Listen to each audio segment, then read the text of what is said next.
Awesome sauce. All right, and I believe everyone can see you. You're here. Sorry for being late. Absolutely no problem. Got me a chance to just chat with the group. Tell them that you'll be here and get you started. Now, I do want to try to keep you to maybe an hour and then maybe a half an hour for questions because 2 hours, I'm obviously overtaxing you, which is normal. No, Most that's of my lessons okay. are an So hour what and a half. happened was, like, I made sure I got some rest before I got off work at like 6. So then I was like, I need to do some stuff and then just rest for a moment so I'm not too overwhelmed. And I also have myself some energy tea to help me. So hopefully I will not be sleepy. I apologize for last time. No, absolutely no problem. I mean, life is. I get it. You know, that's life. Hey, you are echoing a little bit, so just so you know. Oh, do people hear that? Or do you hear Now that? you're not. You were like at the end of your other statement, but Hmm. you That's don't weird. seem to be echoing at this moment. Did you say I'm a bit low? Somebody said I'm a bit Yeah, low. they Is did, it and I my tried turning you microphone? up just now, so I think you should be okay. Okay. I wait, I don't want to be too loud on my side. Am I good now? I think so. They'll tell us for sure. And since you checked the chat, you'll know. Cool. Oh, I see Wild Zoo guys here. That's my other brother.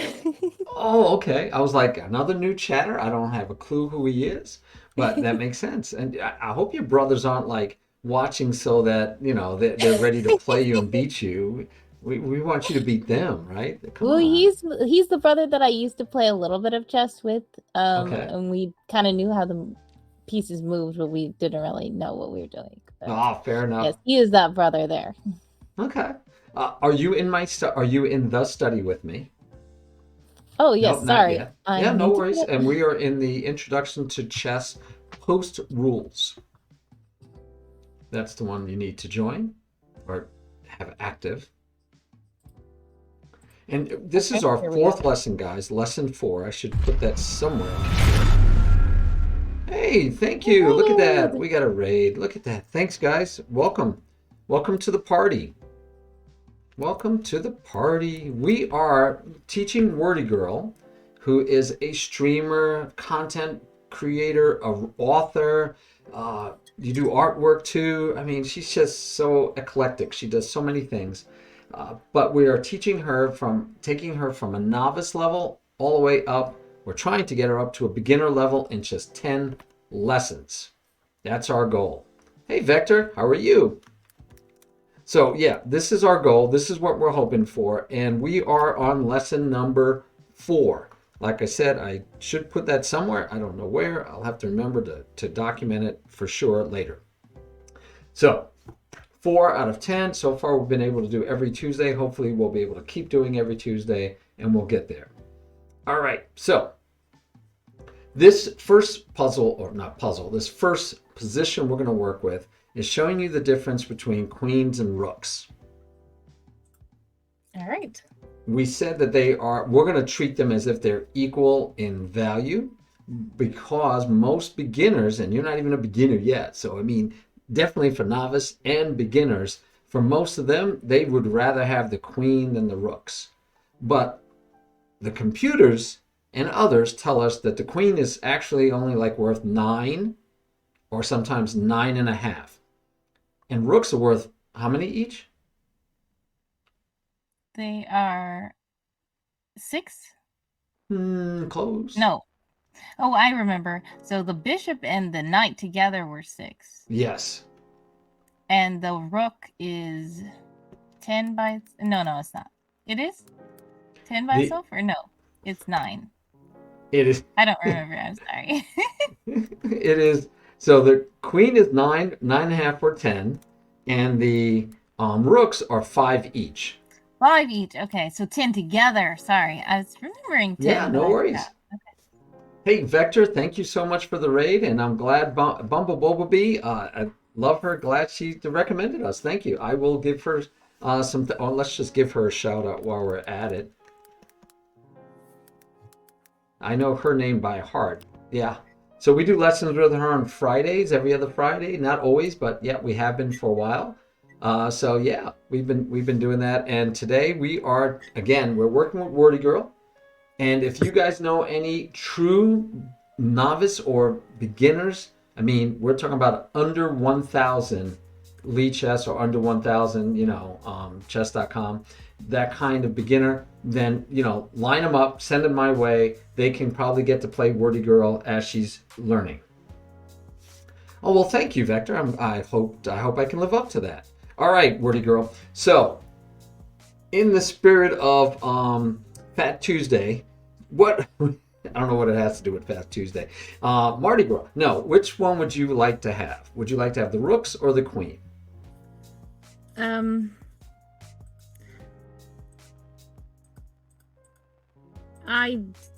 Let's see. We're going to just play a fun game to start you off, and then we'll talk about the strengths and weaknesses and how you use them. Yeah, I remember you said 1 king and 1 rook probably can't win, but 2 rooks. Oh yeah, no, 1 king and 1 rook can definitely checkmate a king by itself. Okay, cool. Yeah, the only thing that you can't a bishop by itself can't checkmate. A knight by itself can't checkmate. Almost every other combination. 2 knights, 2 bishops, a bishop and a knight, a rook and a knight, or 1 rook and a queen. All those can checkmate. Nice. Okay, so I guess I'll just take white since it's on my side. I don't know. Okay. All right, go for it. You get to go first. You can castle, and I advise you to. Okay. Now, you can castle at either side, though. Right?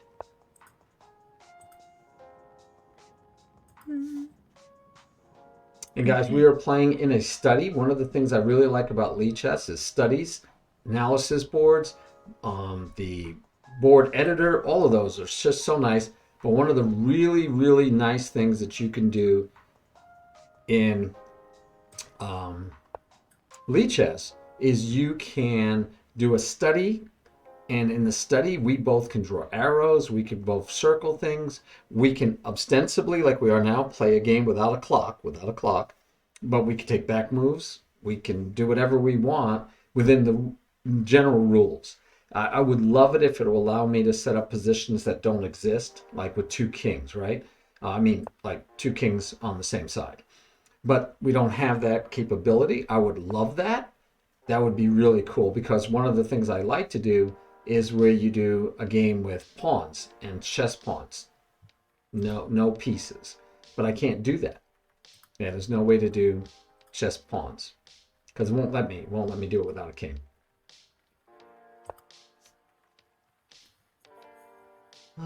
Okay.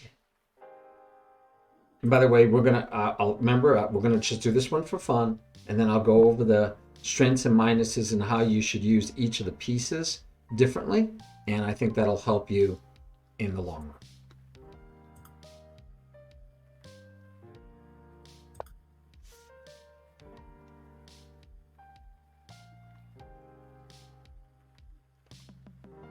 run. Oh yes. Okay. No worry, you'll do better next game, because I'll explain to you the strengths and minuses of how to use the pieces. Right now, we're just kind of like winging it to see, how you play and what you do, without any real education around it, just letting you play. Okay.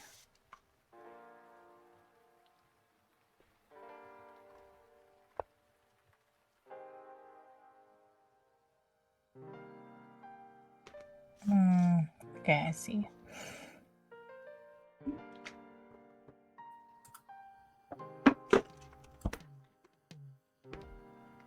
So I would have had a blue lantern background, but they only have green lantern back. I can't find a blue lantern background, but I have a blue lantern shirt, so I just show a green lantern background anyway. I'm just entertaining my chat while you're thinking. Yeah, it looks great. Well, thank you. I do like the shirt. I like to have the backgrounds match, and I couldn't do the background. Yeah, it's no problem. Yeah, I feel like I messed up already. Well, you down some pawns. So if the rooks are worth 5 each, and the queen is only worth 9, then I'm up 1 point, right? Because I'd have 9, 10, 11 versus 10, Mm-hmm. right? So I'd be up only 1 point. So you're still in the game, right? I'm only up 1 pawn, really, if their estimates are correct. And we don't have to play this game all the way out. We're just going to play it long enough for you to get a feel. Hey, thanks, Gridiron. As always, it is appreciated, my friend. That is very nice of you. Very nice. And once your wife rewrites her book and gets rid of all the edit problems and is happy with it, we'll publicize her book.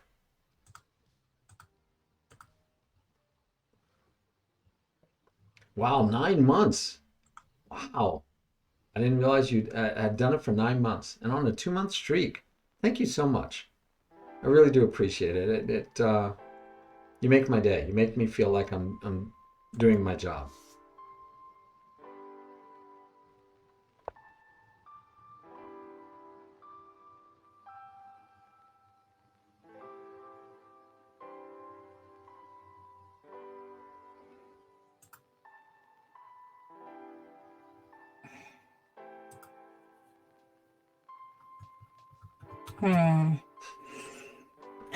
Okay. Let's see. We need to get this guy out of here.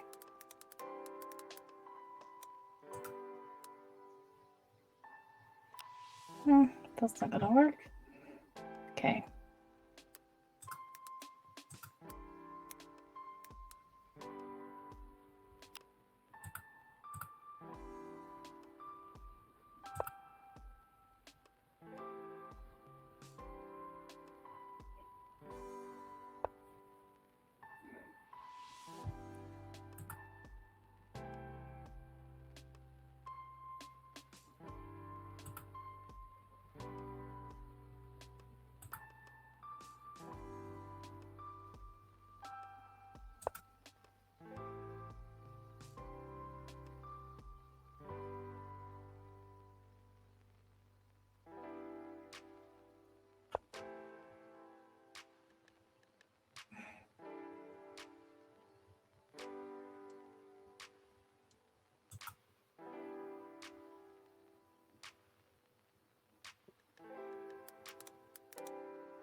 I don't know. Is that first? I think an ape all by itself is pretty strong. I mean, chimpanzees are strong.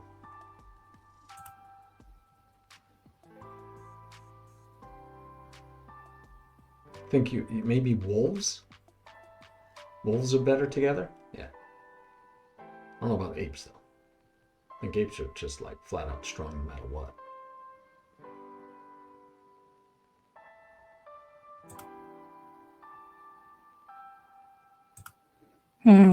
Okay.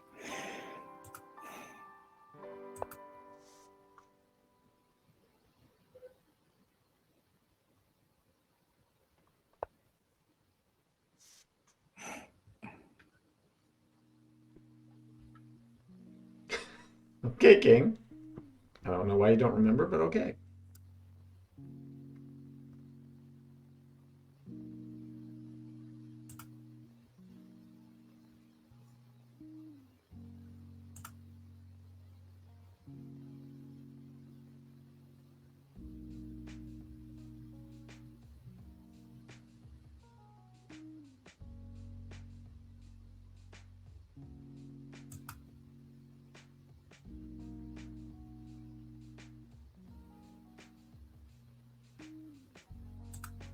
Oh, and just so you guys know, when you're playing on an analysis board or a study, there is no free moves.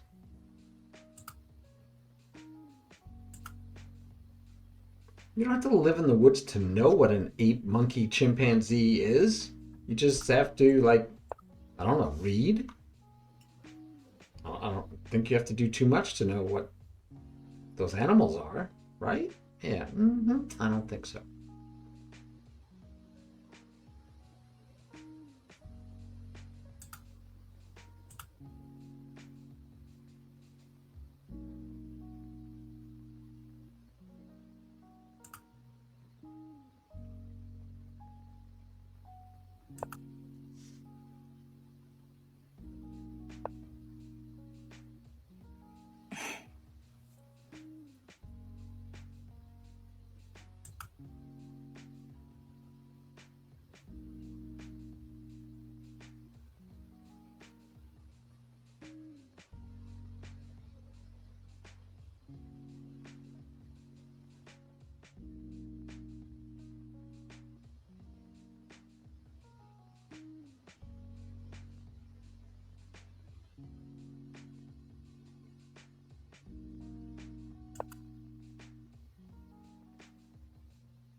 Okay, so and a question would be, when the king is in check, he can't move at all.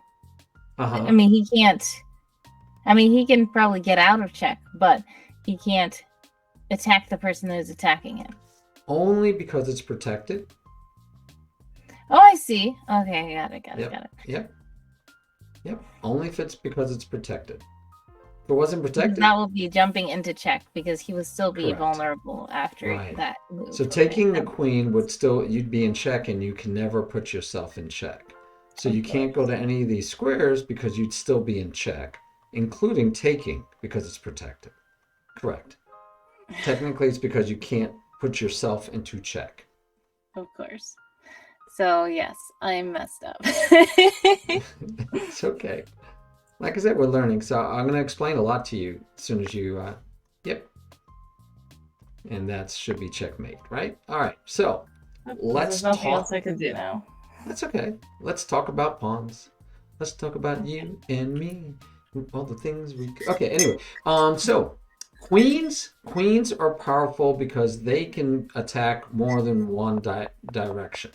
Of course. So when we go here, the queen is attacking this pawn, and in theory, it could attack this way, could attack this way, right? It has a lot more freedom of movement. Yes. Rooks, conversely, need to be together. Yes. They are like a band that should never break up. So your castling was excellent because it gave you your rooks were connected. And if I didn't push this pawn, unless I did something like this, you could take, and when I take back, you could say, okay, I'm going to attack this pawn. And then the next move, if I can push this rook up, so let's say I do something like protect, just making it up. I go here, and let's say I push another pawn. So rooks are good this way also. So you want them, this is called stacking or stacked attack. A stacked pair of rooks are good because they attack things along this way. And rooks along a rank are also very good. But they need to work together. They are worth 5 each, but they are only really get to have their potential when they play together, when they have 10. They're better than a bishop. Let's go back on once just to look at when we looked at the, no, thank you. When we look at bishops, remember that bishops stay, and you know this, right? They can only play on one diagonal.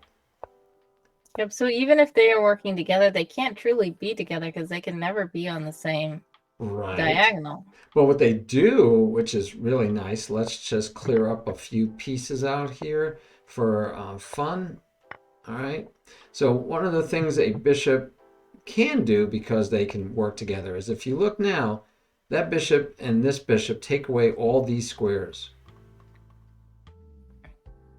And you can end up checkmating pretty easily, but also just look at, it's like a searchlight or laser beam covering a lot of ground that those bishops are going to be. And if I put this bishop here, so let's just go there. So now these bishops together, look at all these squares they hit.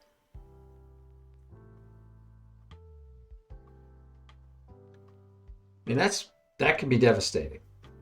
Understanding that if it's a queen or a rook or a king we're hitting in one of those squares, it could be pretty devastating. Now, knights get to protect each other, right? So knights are kind of cool because a knight can actually, this one protects this one and this one protects that one. You take one, the other one takes you. So that's a nice thing. The bishops can never do that because they're in different colors, but the knights can do that. And the knights and the rooks can do that also, right? So once you've castled, the rooks can protect each other. And they can do it vertically or horizontally. Of course, not diagonally. So one of the general things you never want to do is put rooks diagonally on a line, because that makes a bishop be able to attack them both. And then you're going to lose one of them for the bishop. But let's just say we were playing this game, and I want to show you what happens when you get an open, totally open file. We're going to, let's just, well, actually, to make a totally open file, I'm going to have to work a little harder. Let me go here. All right, so this file is totally open. And we judge openness based on pawns. It's all about pawns. Hey, Bumblebee, how are you? Bumblebee, let me give you a shout out, girl. And add Bumblebee. Thank you so much for the shout outs. Thank you for recommending us to our man here, Vector Inflection. He came and rated us. He said, because of you. Thank you so much. Thank you. And I told Bumblebee she might be able to play you sometime, but maybe at the 10th lesson, right? We want to wait till you get more. We want to start you a little easier group. Anyway, this is an open file. Rooks belong on open files because they get to attack all the way. I mean, that's a long distance we want to attack. The other thing that rooks like to attack are semi-open files. So here's a semi-open file for black. Hey, thanks. Oh, you're so nice, Bumblebee. Baby. You know, you can have lessons without subscribing, but thank you so much. I appreciate you. Thank you. All right, so semi-open files Rooks like right after, open files. Open files are their favorites. Then comes semi-open files. Now, this is a semi-open file for white. This is not a semi-open file for black. This is a closed file. And it's closed because there's a pawn of your own color in the way. Here, this is a semi-open file because there's a pawn of your opponent's color. So let's say I attack this pawn. Let's say he says I can't protect it, which there is no way for him to protect, so he ignores it. He says, I'm going to attack your pawn because it's on a semi-open file. So I might be able to win this pawn. And white says, nope, I'm going to go here. Now I've doubled my rooks. So where's this handy? Let's say black makes the mistake of coming here saying, I'll trade off rooks. Well, white could just take because black can't take back because this one is also protecting that one. Same way the knights can protect each other, the rooks can protect each other. But rooks, as you know, can change color and they can hit many more spaces than the knight at one time. Knights can hit 8 squares maximum, same color. The rooks can hit, as you see, 16 squares basically, and every color, we don't care. All right, so rooks can be more powerful, and that's why we want them on open files, semi-open files, hitting on pawns. And as you saw, even with this move, I get to attack this pawn sideways. This pawn is in his way, and there's no way to get a rook over to protect it. And so these two rooks stacked say that rook can't get onto my open file. If I move off the open file, then you can get it. So even if I were to take, of course, you'd lose a pawn. So let's say you do this, and I make a bad move like over here. Then yes, you could put that rook there. If you take, black takes back. Of course. All right. One of the niceties about the king, I just have to share with you, is when you don't have doubled rooks, this king can actually keep. Now I can't stop you from taking that pawn, so we understand. But this king, because of the way kings work, right? They hit all these squares. So one rook by itself, my king can keep you out of these 3 critical squares on this open file. So if we had traded off these rooks, so we only have 1 rook each, this king move would say your rook can't get in here. Now he couldn't get here anyway. And of course he has a free pawn, which he'll take. But we're saying, understanding that this king can grab 3 squares away from that rook and keep him out. So if this pawn were here instead, where you couldn't take him, this move would be great because that rook couldn't get into my backfield. Okay? Got it. So that's one thing about rooks. Another thing we like about rooks is we want our rooks on the 7th rank. So let's move here. We're going to say check. We're going to mistakenly move backwards. We're going to take here. We're going to push a pawn. We're going to take because we can't ignore it all the way. And then we're going to go here. So we call this pigs on the 7th. There's always these Pigs? Yeah, there's pigs. Oink oinks. So these pigs, we call them pigs because they just munch. Pigs eat almost anything, right? And a lot. They eat almost anything. And these pigs are just going to eat up all these pawns and cause havoc. So here's an example. You say, I'm going to save this pawn. Well, we take this one with check. You go here. We take this one with check. We go back. We could say checkmate because the rook is blocking the king's escape. So it's one example, right? And you could say, okay, but how about I'm smart and I say, I'm going to move my rook and protect this pawn and give my king a way to get away, right? So I could take with check. If I go here, it's checkmate again. So I have to go to the corner. I take again. You go back. I can say check again. You still got to go to the corner. I can say, okay, I'll take this pawn. Now you're down to 1 pawn to try to save by moving. So we just ate a whole bunch of pawns. And a lot of times, not only can you eat pawns, but you'll probably get a checkmate also. So pigs on the 7th are awesome, especially if the king is still on the 8th rank. If that king were out here somewhere, these rooks may not be as powerful being on the 7th. We want to trap that king behind enemy lines, right? We want to keep that king back there and then we just want to chomp away on everything on the 7th. Make sense? Yes. All right. Piggy's on the 7th. All right. Hey, Zero, how are you? All right. So now with that understanding, I think if we played this game again, you do better, because we know that the rooks need to play together. We need to either get them on this way or sideways. We're going to keep them together to be powerful. Let me just show you one of the things that could have happened when you castle. Let's say I moved my king over. You could have taken, because you've created a semi-open file we talked about, right? We want to create semi-open files. Let me show you maybe a better bad move would be if I took, you take back. Now, we don't have semi-open files. We have one open file. And guess who's healthier on an open file? Those rooks love being on an open file. So even if my queen came out and said, well, I'll attack this pawn, you can say, well, I'll protect that pawn. Well, I'll push this pawn. And I can say, okay, great. I'm going to take the open file. Because if I can get both rooks up here on the 7th, you know what happens. I need to make sure you don't checkmate me, because queens are wicked. That queen right here, if these rooks were gone on the 7th over here, that would be checkmate. King can't get out. So I got to make sure I make a way for my king to get out. But this is how, this would be very good for white. And so that's why, if you notice, when we played, I closed that up. I was like, yeah, I don't want any open files. I want the queen out in front. I want to try to hit things. And I thought you would, if you protect the pawn, you could push it. You could, whatever way you want. I'm going to try to open up, and this disconnected your rooks. So then I was, oh, wow, if I can open up things now, as you saw what happened in the game, because you allowed me to win that pawn, then you had troubles because your rooks were not connected. They can't protect each other when they're not, on the same line. So we just lost material, right? Okay, cool. So I think you would do better if we had the rooks. So rather than make you do that, we could play this version where you have both the queens and the rooks. All right? But you tell me, we could do this, or we could jump right into the main part of the lesson. Whichever you think.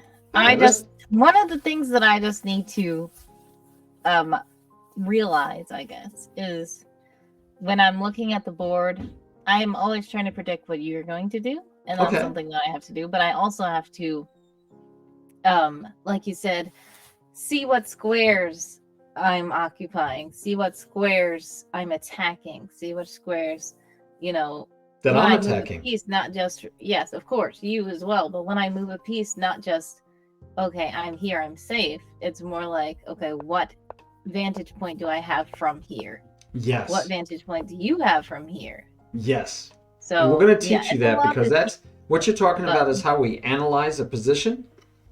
Yes. And I want you to definitely, I'm going to teach you, because that's something Bumblebee, I was working with her on Friday, and she's played many more games than you. She's played thousands of games, probably. And she still doesn't analyze positions.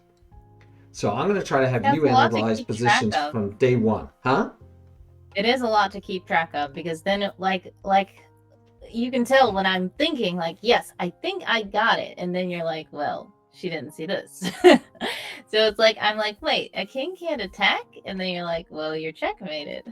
Yes. So I was looking at one section, and then I totally disregarded this other part. So there's a whole lot you have to keep track of all over the board, and that's just something that I have to personally just make sure I'm doing, like making a mental note of.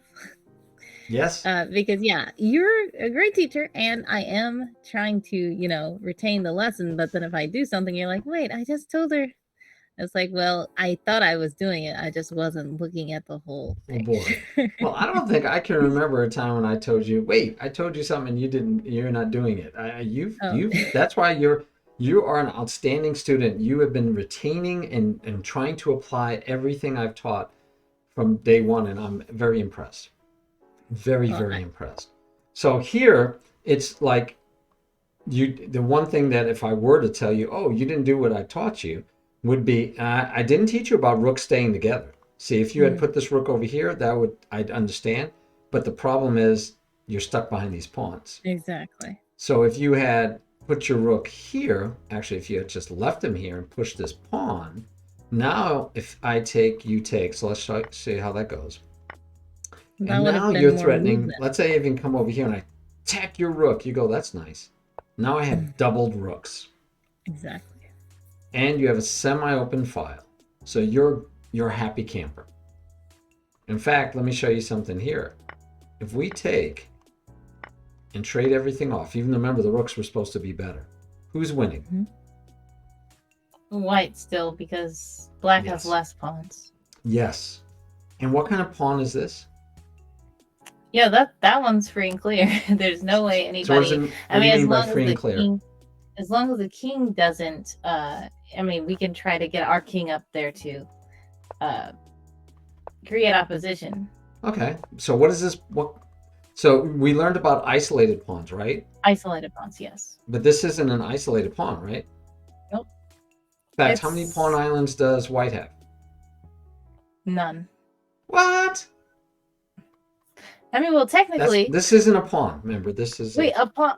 Okay, so a pawn island is when two pawns. I mean, two or more pawns are.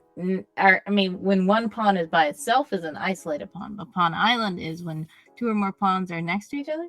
Nope. So a pawn island is you can have like 8 pawn islands. No, you can't. But you can have 4. I guess would be the maximum amount of pawn islands. So pawn islands are clusters of pawns. It could be one. It could be an island unto itself, right? No man is an island, but a pawn can be.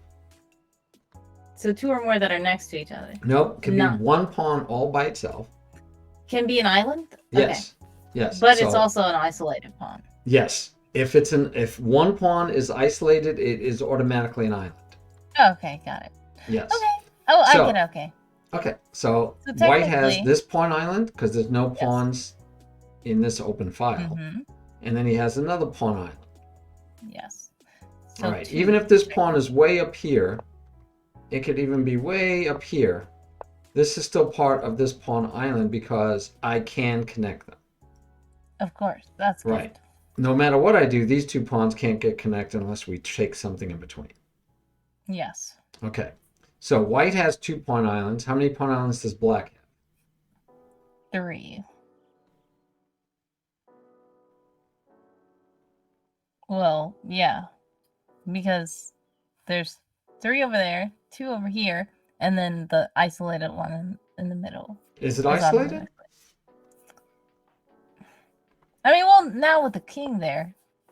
I mean, oh yeah, it can still connect, yes. So you have 2 as well. Very good.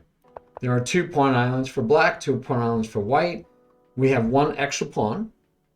Do you remember what this pawn is called? What kind of pawn this is? It's not an isolated pawn. Stacked? Passed. Passed. Okay. There are no pawns at all that can ever be in front of it. It's to the side or in front. So if that king doesn't stop that pawn, no pawns can stop it. That pawn can go down and become a queen. Of course, yes. So, and passed pawns are extremely important because let's say we move over here. Let's say we move here. Let's say we go here. Let's say we go here. Let's say we go here. Now that pawn can run, right? Can't make it yet. I don't think. Let's see. Nope. Can't make it yet. The king can still capture it. And I don't know if, I think we showed you the box. But let's say I put this pawn in the way. Now you can't catch me because what's the box? Right? Can that king step into the box? No. No. So here, if the king steps, right now the box is here. So if the king steps into the box, he's good to go. But if he doesn't step into the box, even if he does this, now the box just got smaller and is too far away. Yes. Okay, so, but a passed pawn means if this king or piece, which you don't have any, the only pieces we have are kings. If this king doesn't get to that pawn can queen. Because there are no pawns to stop it. Every other pawn has a pawn in its way, either diagonally or straight on. So that means that every other pawn is not passed. This is the only passed pawn. So not only do you have an extra pawn, but it's a passed pawn. So you can fight and do everything else you want. You want to eventually be able to push this past pawn and get as close as you can. And even if black gets to take it eventually, that might mean that your king can then go and eat some more pawns. And you'll have more passed pawns. All right. So that's pawn islands. I get confused sometimes if we covered pawn islands. Yeah, we pawns, did, but I didn't realize what exactly consisted of the pond island. But absolutely no but now problem. I do know. Yes. Yes. Two pawns side by side, by the way, are pawn duo. These are a duo. Just if we needed to translate, talk about things. Do you know what these are called? They're like links. Trio? Oh yeah, could be. But they're links in a chain. Yeah. So this is called a chain, a pawn chain. All right, that's a pawn chain, and you want to keep your pawn chain long, and you don't want to. If I move this pawn, the pawn chain. Watch this. If well, let's go back. If I go here and you take, right, and let's say I take even. Right now, the pawn chain is still shorter. Mm-hmm. Right now, I can maybe make the pawn chain here instead. Right, if I go check, then you just take off my pawn. So let's do this instead. And now if you do this, we have a pawn duo.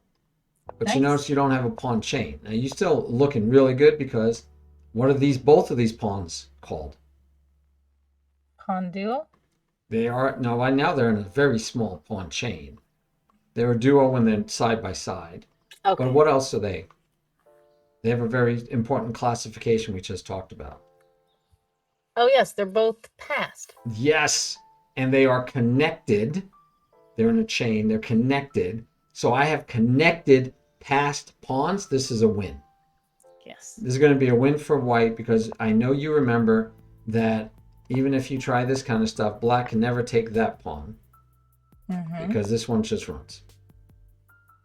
And you can't catch it, right? From behind. It's going to queen. So connected passed pawns are super powerful. All right. So we want passed pawns. We want duos. We want connected passed pawns. We want passed pawns. We want. Okay.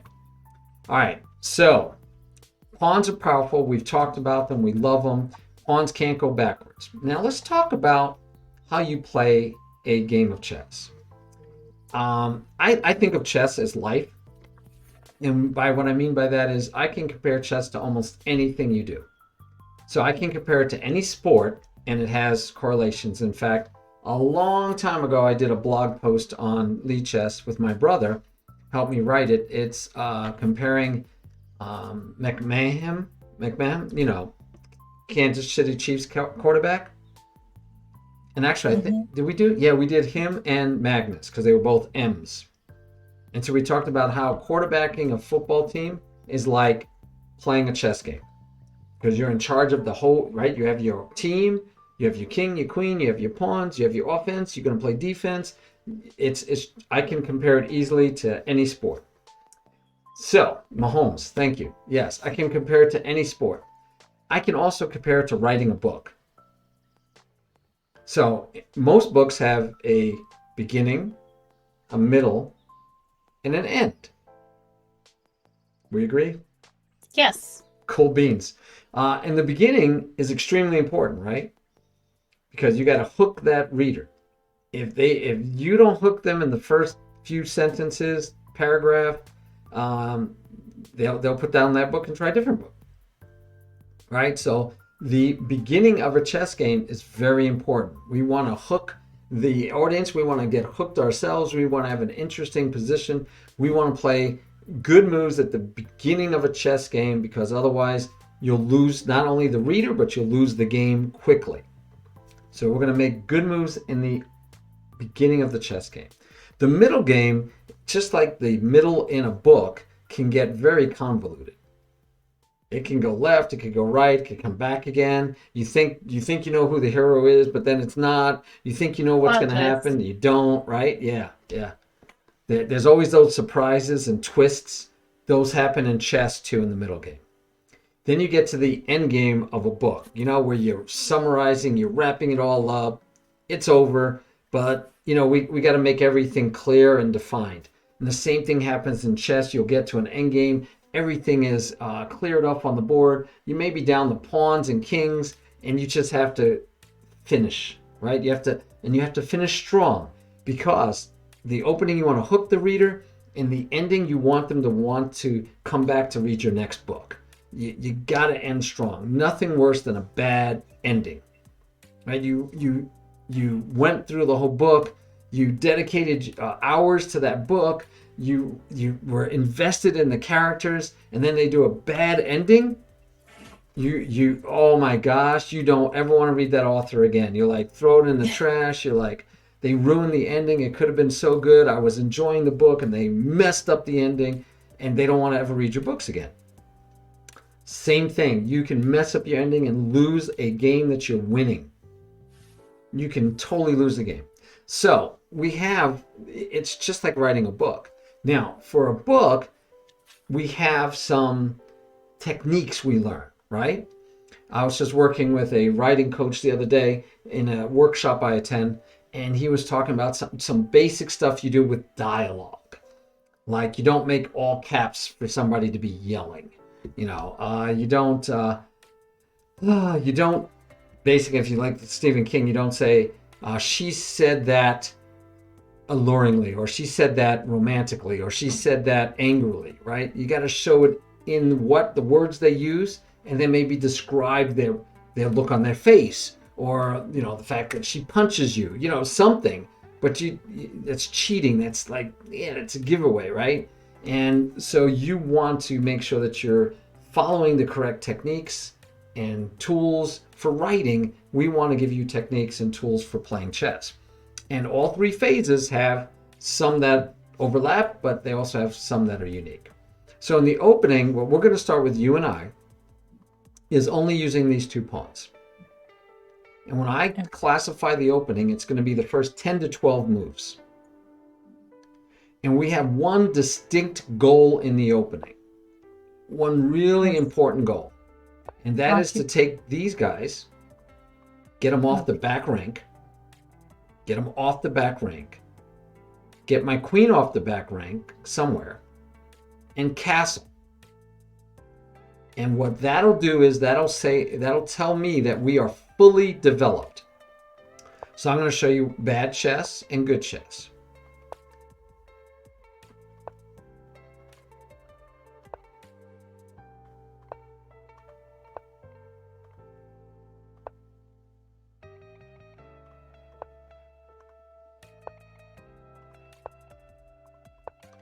All right, white is fully developed. Back rank is clear. All the pieces are out on the board, and we'll talk about good squares and bad squares in a moment. But black has only one piece off the back rank, and we'll talk about good and bad ways of developing. It's not well developed. And all he did was push pawns and move this piece 2 times. So now white is fully developed. And if I ask you to analyze this position, which we're going to learn right from day 1 right now, it's actually day 4, but it's close enough. We're going to look to see what some different values are. So who's winning based on material? Is anybody taking anything yet? No.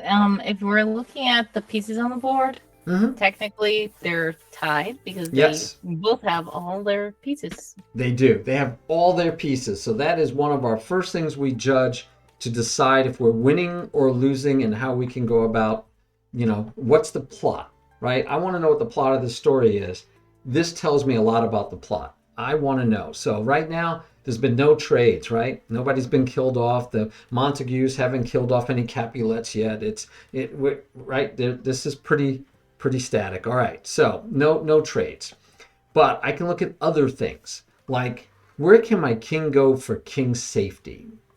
If I castle over here, this pawn is already moved, right? And if I castle over here, 2 pawns have been moved. So black doesn't have any hopes for king safety. And in the center, all these pawns have been moved. So no hope for king safety. The pieces themselves, how much scope do they have? So this bishop can hit this way and here. This bishop only has this square. Our bishops have this and this. Sorry. And this bishop has this and this and this. So our bishops are definitely better than our opponents. If I look at the knight, what squares does that knight hit? Only 6 squares. Only one of them are occupied by your own guys. And only one, yeah, and only one of those are these 4 center squares. Only one of those is, and that's this one. Right? So that knight, it's got a little bit of scope, but 6 squares, 1 center. This knight hasn't moved yet, so he's only attacking 3 squares. And none of them are center squares. Now let's check our knights. How many squares is that? 8. Yeah, the maximum. And how many center squares? 2. Yeah, and let's check out our other knight. How many squares is he hitting? 8, and then the other 2 center squares. Yeah, so our knights are way better. Now our bishop, it's not much better than this. I mean, our queen isn't much better than this queen, but our rooks, remember we learned this now playing rooks against queens. We want them talking, and they are talking. So we're happy campers. So right now, if I asked you which side would you want to be, black or white, hopefully you'd say I want to be white because I'm fully developed and I think I have opportunities. And let's say black says, well, I'm going to finally develop something. White can even just say, I'm going to sacrifice, not really because it's a trade, 3 for 3. I'm going to just take your knight, but now your king can't castle. Right? That could be my start. And then I'm going to bring my knight up even further and attack all these squares. I don't even have to have a plan. I'm going to put my knight in a better square. I'm going to hopefully get this knight into a better square. I'm going to push this pawn and open this file up. And that rook will come alive and the knight will come alive and everything is going to be hunky-dory for me. Now, in reality, if you were playing this game and this were to be happening, you probably even, I'm sorry, that was a game already that was played. So we won't see, because I didn't have, we had him do a really bad move here. So I think A3. Okay, let's go with that one. Nope. We want to go F3. Nope. Bishop to C4. Nope. It was knight to F3. Sorry. And then black, though, we had black do something ridiculous. Okay. So if we do this kind of game, you don't have to wait till you're fully developed to look for ways to hurt black. Even if you sack here, not sack again, but trade the bishop for the knight, he still can't castle this side because the rook has moved. So you could do that, but you're probably going to have some other opportunities, like maybe even sacking here. And then he takes back, and then you go here with check, and that would be a sack. A knight for that would be a sack. Right? So you can look for opportunities to hurt your opponent. Other opportunities. You don't have to wait when they're not developing.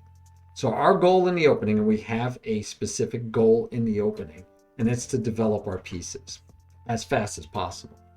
So this knight, after we've moved this pawn out of the way, that knight had 3 choices. He could go here, here, or here. Now, which one do you think is the best place for that knight? Well, looking at the goal, some of the goal is to develop, but some of the goal, I know the center squares are very prestigious, I guess you could say. So putting the knight in this one, I don't know if you can see, but the one well, if you click it, we'll see it. F3. Putting the knight there in F3 will give it a lot of range, and it will be able to attack even the pawn that you have right there. Okay. So you like that square best? For now, that's what I can see. I know that will give it a lot of range, and it will give it range for the center square as well. Okay. So these other 2 squares are also possible for the knight. Which one do you like next? Or which one is the next best or the worst if you like F3 the best? I mean, moving the knight at all is good. And Yeah, I know it can be, yes. let's see, if it's F3, I mean, if it's H, I mean, Mm-hmm. yeah, H3, Mm-hmm. it's on the wall, but it has the potential to, I guess, be in a more open spot It could after have that move. potential. It could have potential, rabbit. We not Yeah, only call this, I like it. You called it the wall. I like that. I like that. Most times people call it the rim, rim. Okay, but it could be the edge. It could be the outer edge. walls. I like wall. That was nice. But it doesn't rhyme when you say knights on the rim are mighty grim. Oh, okay. Yeah. Oh, so that means that that's supposed to be one of the better moves. No, Oh, because you don't want your knight to be grim. it's grim for you, not grim for the others. Correct. Yes, yes. It's not grim for the opponent. It's grim for you. Okay. Because you only hit 4 squares, Hmm. and none of those squares are center squares. Yeah. All right. Where it is right now, it only hits 3 squares. Hmm. So moving here only increases your number of squares by 1. Yeah. All right. How about moving here? How many squares do we get to hit here? Do you remember? Can you circle them all? Let's see.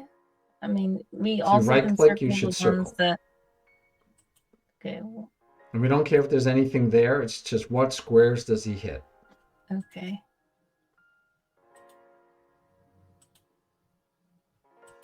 So 6 squares. So we Hmm. just doubled the scope for that knight. Went from 3 squares to 6 squares. So this is the second best square for the knight. The best square for the knight, as you had identified, hits how many? It already hits 8. It hits 8 squares, the maximum it can hit. And the knight, so this is the best square for the first move for the knight. No question, no argument. This is the best square. This is the next best square, and then this is the worst square to the point where it's actually a bad move. Now, there are times you will make this bad move in certain circumstances. So I'm not saying you'll never make that move as your first move, but today, as a beginner, what we're trying to get you to, we don't want to make that move. Yeah. That's No. not our choice. Now, if your opponent does, like if you do this knight and your opponent does this and you do this and your opponent says, ha, But of course, the knight please can take with do the that knight. to save. Please take with the knight. Because your other choice is to take with the pawn or not take. And we know Yeah. we want to take. It's free candy. Right? He can't take back. This is free candy. But And if you if look you at this do with the pawns, yeah, they stack, and that's not good. double isolated, we just created a pawn island. So now we have 2 pawn islands and we have double isolated pawns versus I'm very happy for you to put the knight in the worst square for the moment because you just got free candy. So that's okay. Even if you go back in here again, or if you go here and then, I don't care. Even if you just leave them there and you say, I'll get here later after I put a pawn there. I don't care. But this is fine. This is acceptable. This is an exception to the rule of the general and rules. I like to quote Barbosa from Pirates of the Caribbean. They're not really rules. It's more like guidelines. So feel free to break the rule and just use it as a guideline, but understand when and why you're doing that. It's Yes, just like and don't mess best up that pawn structure. practices. Sorry, say Yes. again? Best practices. Yes, yes. Best practices works too. So, best square for the knight, best square for this knight is the same. Does it always go there? No. Sometimes you put it here. But this is the second best. We almost never, at your level right now, never want to see the knight here. Unless you're taking free candy. Or unless you're doing it to keep from getting checkmated. Right? Then you might be like, oh, okay, I have no choice. I've got to go there. So then you go there. If you have to, you have to. But otherwise, no, we don't do it if we don't have to. So you might say, well, give me an example of where I'd have to. Let's say we go here and he goes here. Let's say we go here and he goes here. And you even make what we call a, well, now let's say you make a bad move, right? Not what I told you could do, and you pushed a pawn instead. And oh wait, we need this pawn, and let's say you push another pawn. Not good moves. And now the knight comes here. It's protected by the bishop, so your queen can't take. And now you're attacking this pawn how many times? 2 times. 2 times. And you can say, well, I can move them so you can't take them, and I can even threaten the knight. But then I get to do, what's this called? I don't know what it's called, but I know that that is an advantage. Oh, yeah. So You're it's a attacking 2 double spots. attack. Okay. You are attacking 2 things at the same time, also known as a fork, like tenedor, or like in eating, right? You have a spoon and a fork and a knife. So this is a fork or fork in the road because you're attacking 2 things at once. All right. Knights are especially good at these things. So I forgot, we haven't even talked to you about forks, discovered attacks, skewers, pins. We haven't talked about any of that stuff yet. That's all coming. So, but right now, you could see that you don't want that knight there, right? It's not just the pawn. You don't want that knight to hit that square. So you could do things like this and give away a pawn, and then you say, oh, I can get my bishop there to block now. But you already gave away 1 pawn, and now you're giving away another pawn. Right? Yeah. I don't know if I can, well, yeah, I can keep it because I'm attacking both of these at the same time. So anyway, but another way that you could stop, besides this, to stop the bishop, doing this doesn't stop it, right? Because you just still take there. Because the queen, if you want to take with the queen, a queen for a knight and a bishop and yeah, no good, right? But guess what? I can go here with the knight and it protects the pawn. And normally you wouldn't go there because the bishop would take you off in a heartbeat and mess up your pawns. The knight's in the way. So you can't do anything. If he takes with the bishop, you take back with the knight. If he takes with the knight, you take back with the knight. And then he doesn't get anything. So this is one of those exceptions when you make the mistake of letting him get this attack. And it happened because we were pushing pawns. But you could save yourself by this bad knight move. All right. If you already had moved here, if you already had moved there and this situation happened, you could just castle. Because, yes, he can win. Let's say you do, or let's say you even take with the pawn. I mean, the bishop with check. And you take, and he takes. So he got a rook and a pawn, which is how many points? Rook is 5 by itself. Pawn is 1. So that's how many points? 6? And you got a knight and a bishop. How many points is that together? That's 6 as well. Right. So it's an even trade. And you might think, yeah, but I got a rook. Rooks are tough. Now you don't have 2 rooks anymore. And you don't. But I have 2 pieces for that 1 rook. And in this situation, I'd be very happy to be white. 1, I already have 3 pieces developed. You have none. And guess what? Rooks, remember, they don't even get to play together until we get some open files, right? Semi-open or open files. So meantime, my knights and bishops, they're going to be very happily playing against your 1 knight and bishop. I have 2 bishops and 2 knights, and you only have 1 of each.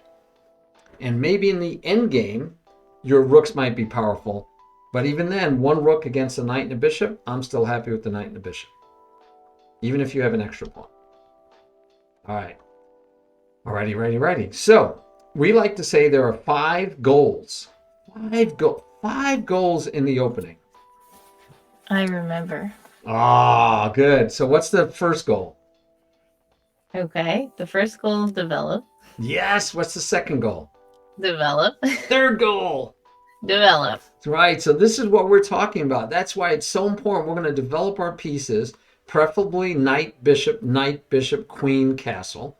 But sometimes you do knight, bishop, and castle. And that's why a lot of people play openings like this. This is why this used to be the way you played chess back in the 1600s. You always played this way because now I can castle. Already on move 4, I can castle. On move 4, I can get my king to safety. It was so important because they would get their kings into trouble, right? So it was so important. Now we learned a lot. players are much stronger. You don't have to be that eager. You can wait, and I can develop these guys and then move my queen or not, but decide, I might castle queenside. I know a lot of players, even on the stream right now, chat, that likes to, oh, you castle kingside, I castle queenside, and we go to town, we attack with those pawns, and we get all scary. Because, right, they like that. And by the way, if you castle on the king side or the queen side, and they castle on the king side, that's called an imbalance, right? It's not balanced. It's not symmetrical. Same thing as if I give up a knight for a bishop. Now we have an imbalance because one of us has a bishop, the other one has a knight. It's an imbalance. When we played the game with 2 rooks versus a queen, even though they're almost equal, that's an imbalance, right? Even if the value is equal, we consider that an imbalance. So there you go with that imbalance. All right, so let me show you bad play that could get you to lose the game early. But we're not going to have this happen, right? So we'll have white do things like attack your pawn. But it's only the queen. But he's also attacking this pawn. Right? So a lot of beginners will just like, oh, I'll just develop and forget that their queen was under attack. And if you protect with the queen, you could take, and then if they protect the pawn, they just want a pawn. All right. Another thing a beginner might fall for is silly stuff like developing the bishop first, which there's nothing wrong with developing the bishop first. And they maybe develop this knight, and then we say, okay, notice we're attacking with how many pieces? 2. How many are defending? 1. All right, so if I do something silly like I'll go over here and attack the bishop, what could you do as white? What would you do as white now? I mean, you could easily move the bishop to attack the pawn, and then when that will automatically be a check. Because So take here? Yep. Okay, so that's one option. I could take here and say check, and then the king has to move here because he can't take it, right? Remember you asked me about taking things. You can't because the queen's protecting it, right? The queen's right there. All right, so the king would have to move here. So that's one option. What else could you find?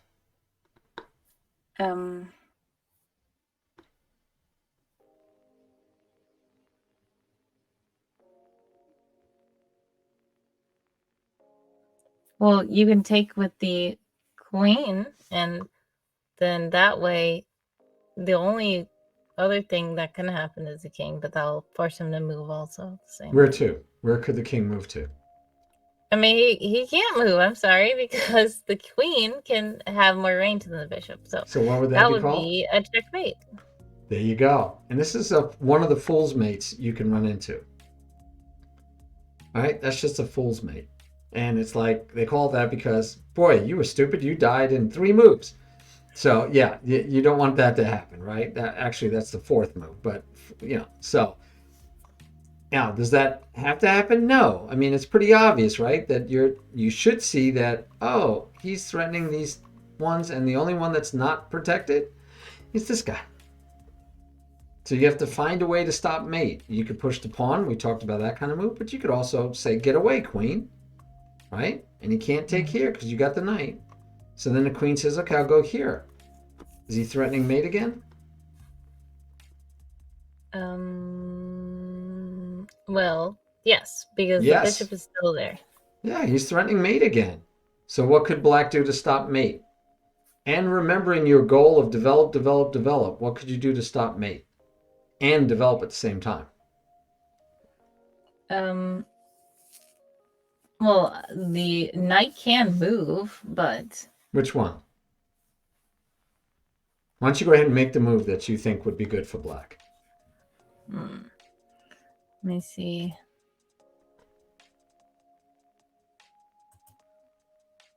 I mean, developing. So that means don't move a pawn.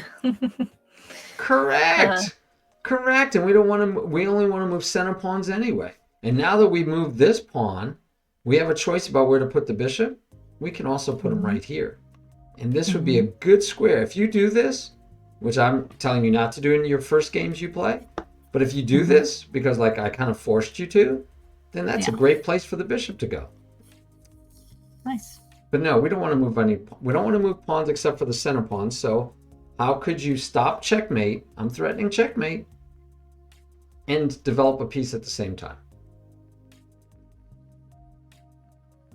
I mean, the knight could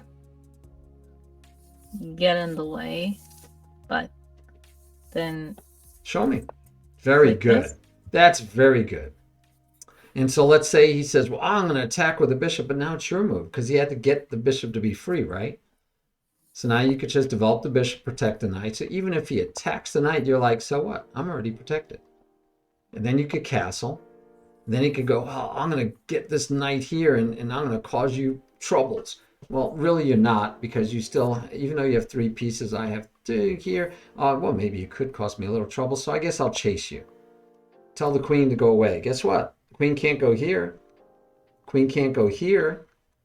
Queen's not going to take and lose it to the bishop. So now the queen has to leave, but look what else we're attacking. So the queen can't stay here, and I'm attacking here.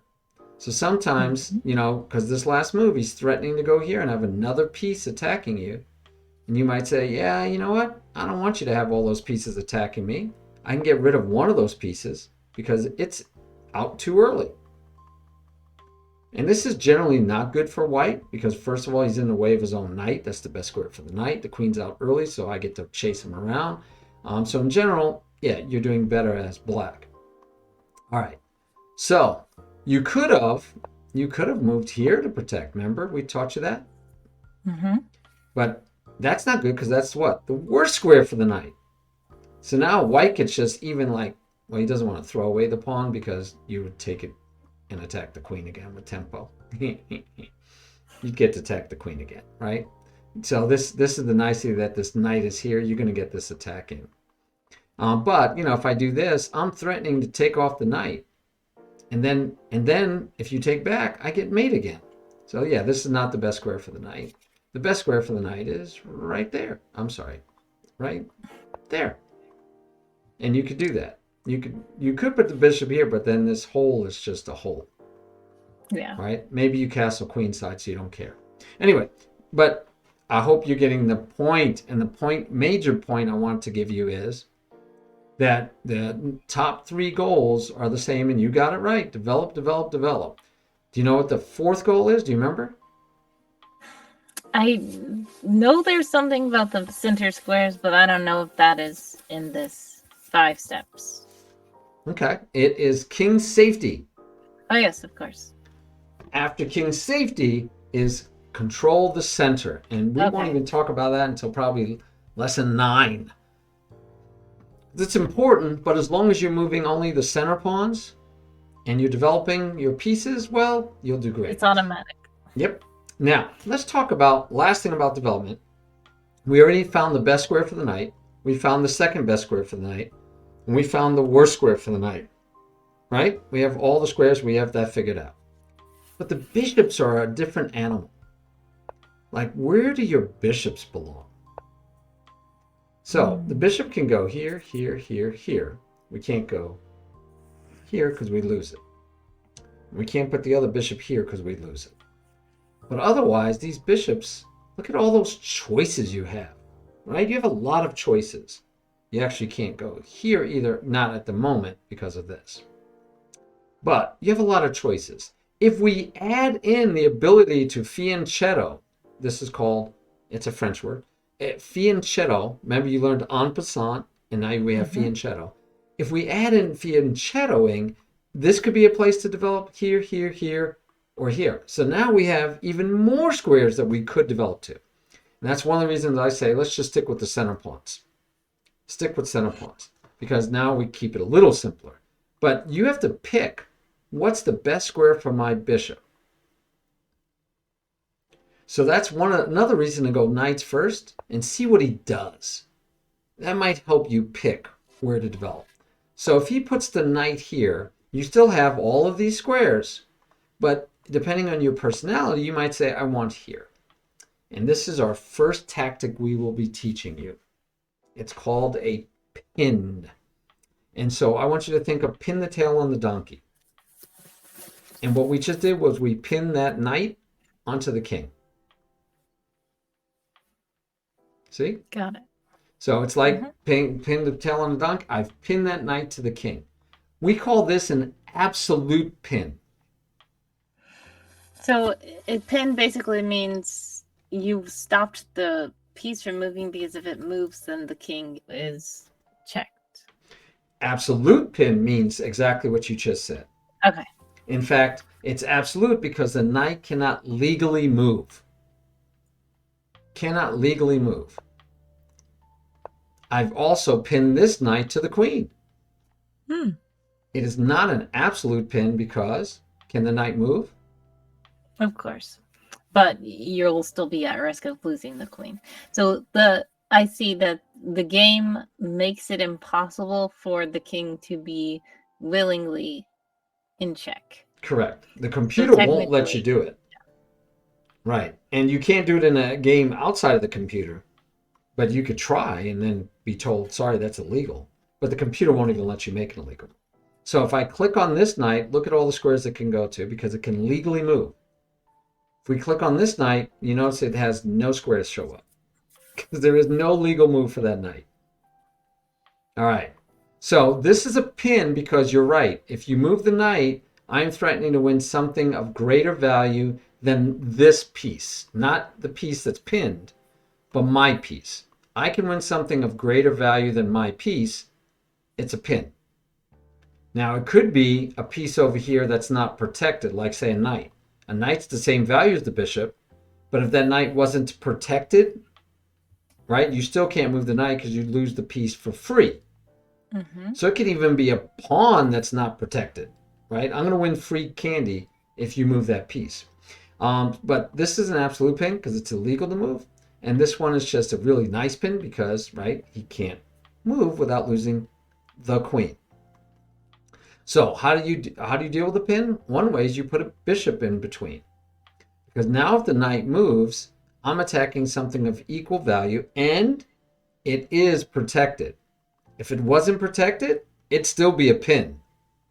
But now you've broken the pin. We call it that you break the pin. And so let's break the other pin. So now I don't have a pin anymore on these knights. There is no pin anymore. I'm still attacking them, but I don't have to take them. But they can also move their knight. Totally free to move their knight. Make sense?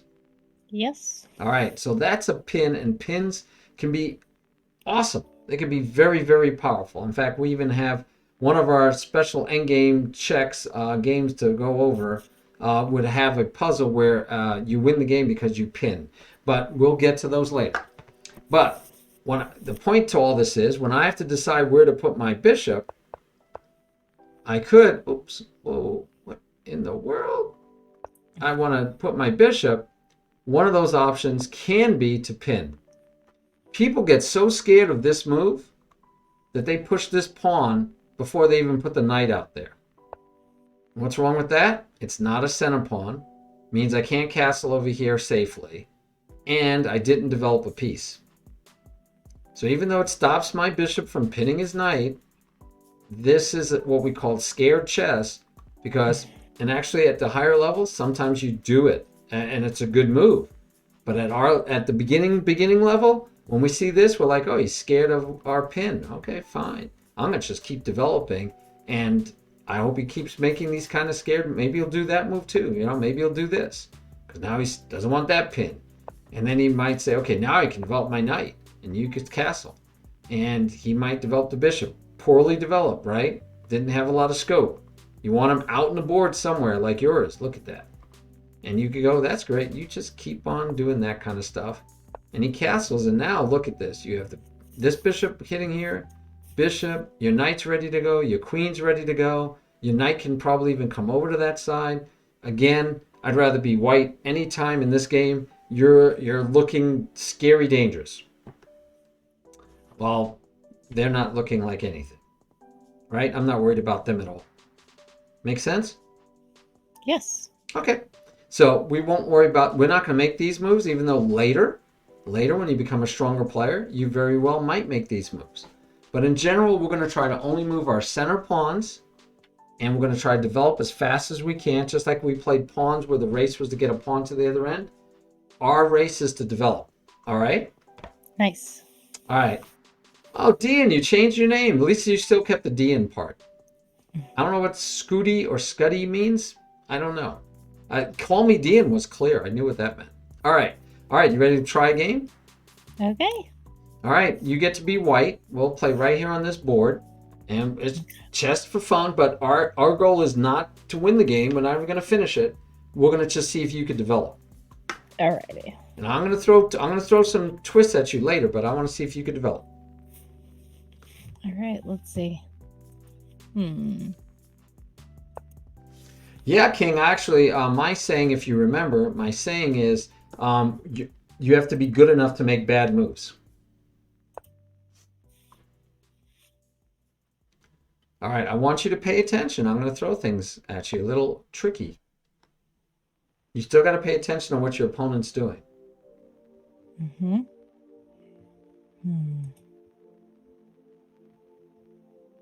So, Dean, I'm just going to keep calling you Dean. But now, thank you for letting me know that you're the same person as Call Me Dean. And so your subscription carried over with your new name? That's cool. Are you only allowed to change your name once or something? Oh, no. I hope I didn't wake you up. I know, King. That's a good question. You're not good enough to play bad moves. What's good? I like to say that you should be like national master level. So let's say 2,300. Let's say 2,200. You should be 2,200 before you're making bad moves on purpose. Yeah, how often can you change your Twitch username? I don't think I want to. I really like mine. Okay, good. So that's one option. But now your bishop has very limited scope, right? Yes. So how else could you protect that pawn without blocking your bishop? Well, by moving the bishop there, I guess. Yeah, but then can I move? I only get to move 2 pawns. How am I ever going to get this bishop out? Exactly. All right. We call this Murphing the pawn. Okay. I'm really lobbying for this to be called Murphing the pawn. Because I have another student, his name was John Murphy. And he used to do this move every game. And I just keep killing him because of it. And I tell him because he can't get this bishop out. And so I called it Murph. I said, you're Murphing the pawn. And so now I want the whole world to call it Murphing the pawn. Some people want openings named after them. I want that move to be named after my friend Murph. Okay, well.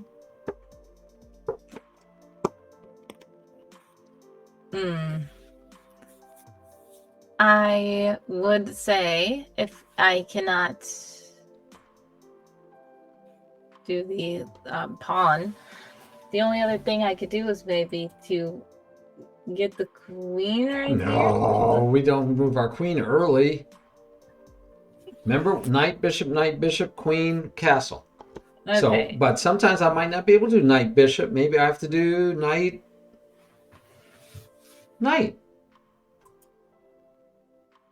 Well, this knight could come in. Yeah, very good. Why not? Thank you, House of Pancakes. That's so kind of you. I appreciate you. Thank you so much. Now, House of Pancakes isn't your brother, is he? No. Okay. I couldn't remember where I knew him from, too. But thank you so much. It's very kind of you. So, yeah, check it out. So, you just, now you've developed 2 knights in a row, but you've protected the pawn.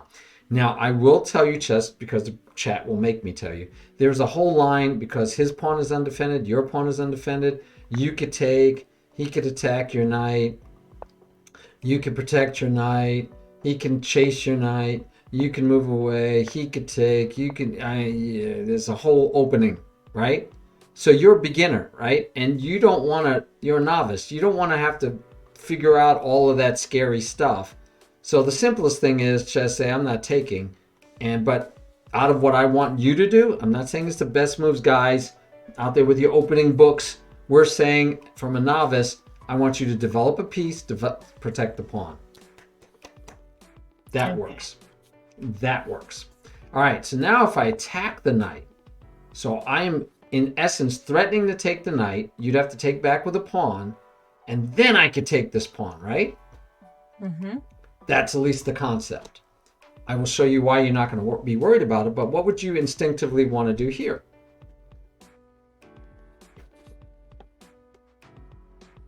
I mean, protect the knight somehow. Well, it is But protected, isn't it? it's already protected, yes. Yeah. So what else could you do? Remember, this pawn is still free. Well, but So in theory, you could take the pawn, but what else could you do? I would think to maybe move here. Oh, but is that developing a piece? No. No, that's pushing a pawn. And then all you did was encourage me to take, so now it's your move.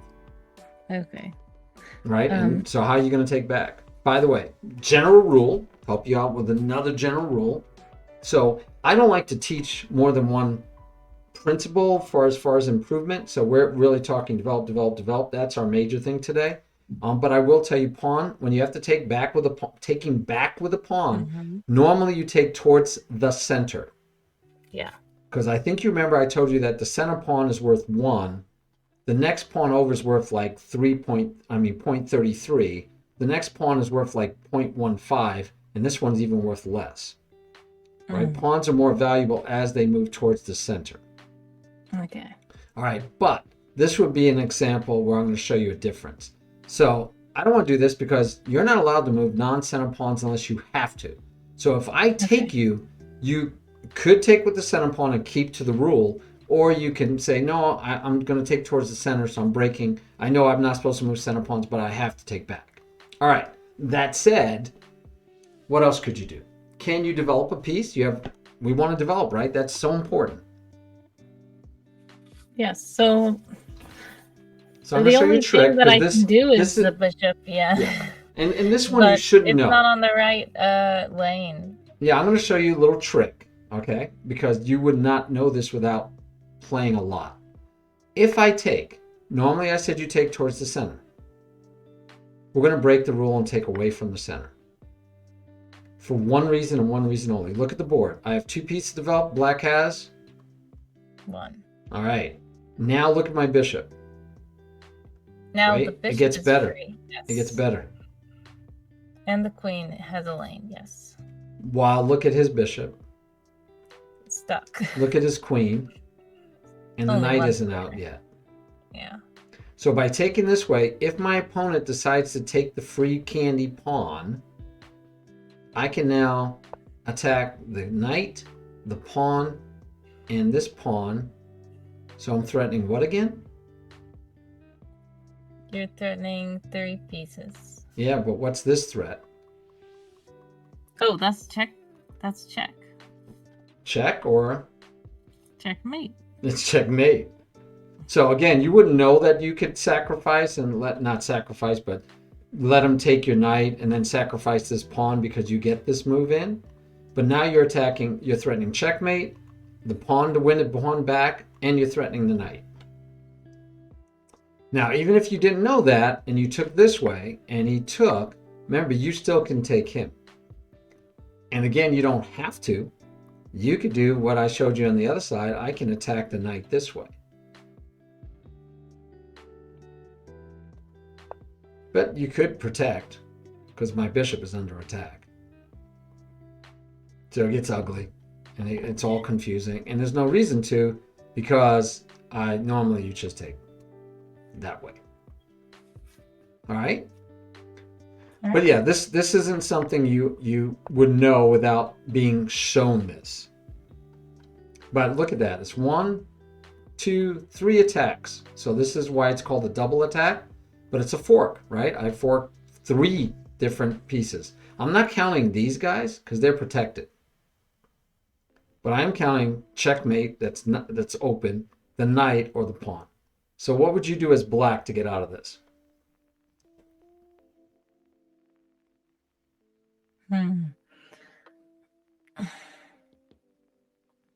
The only thing I can see is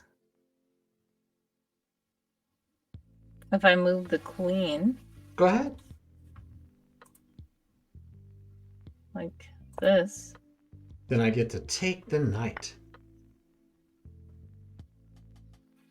And you just got a pawn for black, but you lost the knight for the pawn.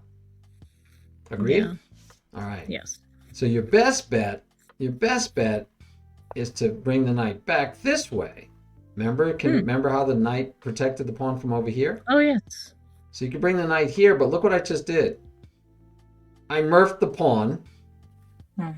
All right. And I am protecting this pawn, and I protected the knight, but I'm not protecting this pawn. So can I protect everything? Nope. No. So I'm going to lose the pawn back, right?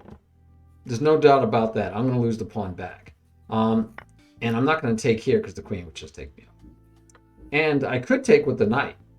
That's an option, but then he might castle, then I might castle, and we'll keep playing, but he's going to get my bishop. He could trade off my bishop at some point. Okay, or I could just take with the queen, and now he can move his king here, by the way. He could just run away, and then we can run away. And I'm still, our bishop is hanging.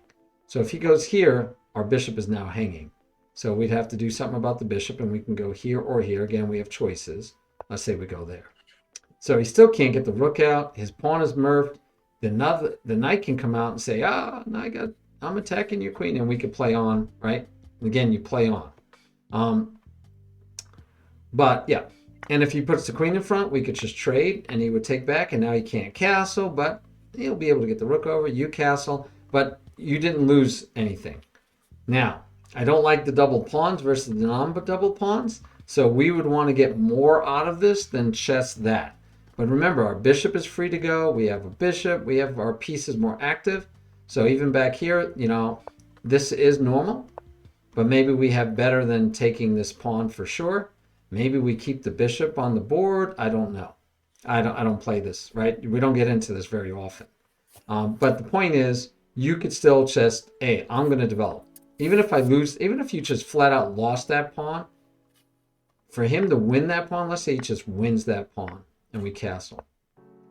We still have two pieces developed. You have one, and you've moved him twice. And you're going to move him again because I'm going to attack sooner or later. I'm going to chase him away. And let's say I chase him away. Well, I don't want to chase him away right away because you take another free pawn because it's being protected. But yeah, so let's say he castles. Let's say we go this way even. And then he tries to bring out the knight. We say, okay, run away. So now the knight has to move again. He could murph the pawn. We'd be happy. He could move back to where he belongs. But then we can say, okay, now we have two pieces attacking.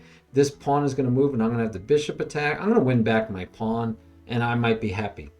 And I took towards the center, so these pawns are a little better than they would be over here. But bottom line, what are we doing? Develop, develop, develop. All right. So we got to this point. You decide to do here, I believe was your move.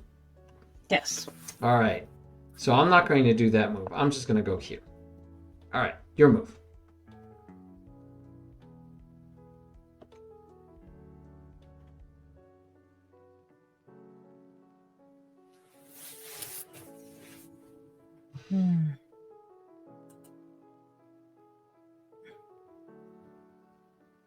So what's coming to mind? Very good. Awesome. Awesome. Love it. Love it.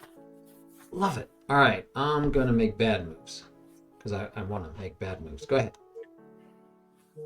I want you to keep making good moves. Okay. Well, I'm going to have to move a pawn, but it will be the center pawn. All right. So that my bishop can get free. I like it. All right, I'm going to make another pawn move.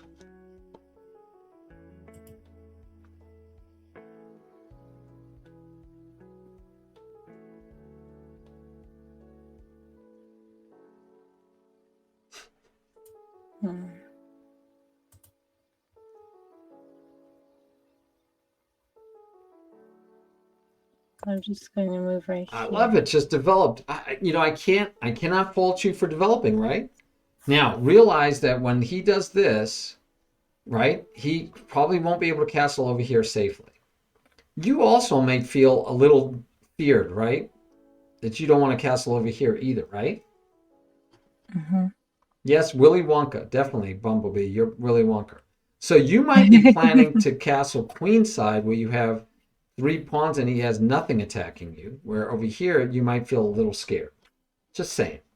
Just saying. But you should also realize like there's opportunities here in the future, but that's fine. So I'm going to take. So what do you pretty much have to do something about that, right? You know, you don't give away free candy. No Willy Wonkas. All right, good.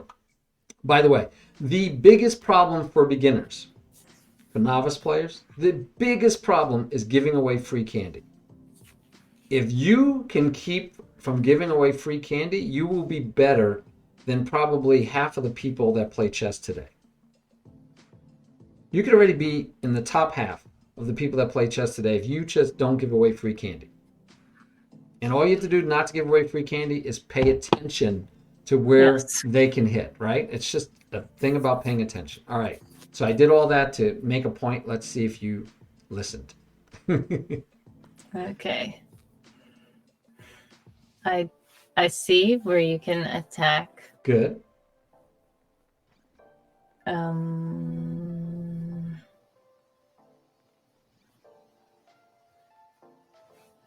So it's, I guess you call that a fork because you can attack 2 of my pawns at this moment. I can't protect both of them. So I do know that the rook will get you this way.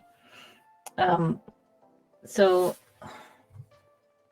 perhaps moving the queen will protect this one. Yeah, so it protects this pawn. What else does it do for you? Protects this square too, right? Helps to develop it. Yes, it protects that square as well. And it frees up for my king to castle. Awesome sauce. Want to. That is awesome. That is exactly correct. That is awesome sauce. No, you didn't get banned for, and I didn't ban him. It's Nightbot. I have a family-friendly stream, so sometimes it messes up and thinks you're saying something you're not.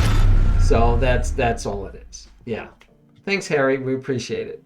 So, appreciate it. So, yeah, you're attacking here, you're protecting here, and you can castle.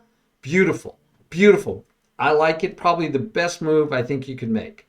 Are there any other ways to protect this pawn? Just want to make sure you see other ways. I mean, I don't think it would be wise to move the king right now. Right. We don't want to move the king here or here, right? No. We want a castle. Right. We don't want it. We want king safety. We want a castle. Okay. What else could you do? I guess the queen could go right here instead. Yeah, okay. So that's another option. So, and it might be an important decision, right? Here you're still going to x-ray the knight. So if you move your knight, you could take his knight, right? Because the bishop is not protecting it yet. So that might be better. Because over here, right? Over here, how much scope do you have? Pawns in your way, knights in your way, the pawns in your way. And you could go this way. But from just one square difference, you still don't have any real scope, but you're hoping this knight might move maybe before this pawn or this knight does, or definitely before this pawn because they're doubled. So this might be a little better. Yeah, definitely. By the way, you could also protect it this way, right? Why would you not protect it this way? There's 2 good reasons not to do this move. So you didn't. So I'm not telling you it's actually not a good move, but why? Well,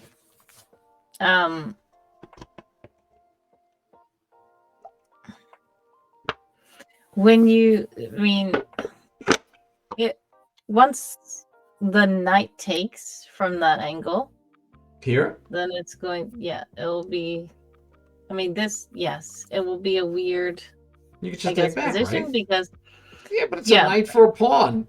I don't care how weird the positioning is if you get free candy. Okay. And you would have gotten 2 free points because the knight's worth 3 and the pawn's worth 1. Yes, Bumblebee. So why is this not good? There's 2 reasons. One, Bumblebee told you that I'm attacking you with a pawn. Now you have to leave. And then I get to take it. Okay. Yes. Okay, so one, it could get kicked easily. What's another general reason? What don't we do in the opening? Move a piece twice.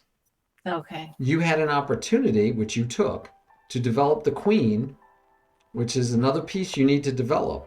And you're one move away from fully developed. So why would we want to move a piece again and not be able to castle, not develop the piece that we need to develop, right? It's just not good. Even if you couldn't kick it away, it's not good because I had an opportunity to finish development. So go ahead, finish development. Pick your square now.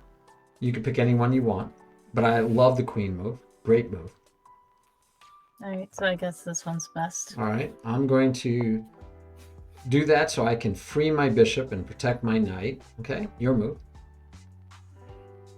Okay. So then I guess I can castle. Yeah, pick your poison. You pick which side you want. Move the king 2 Castle. squares.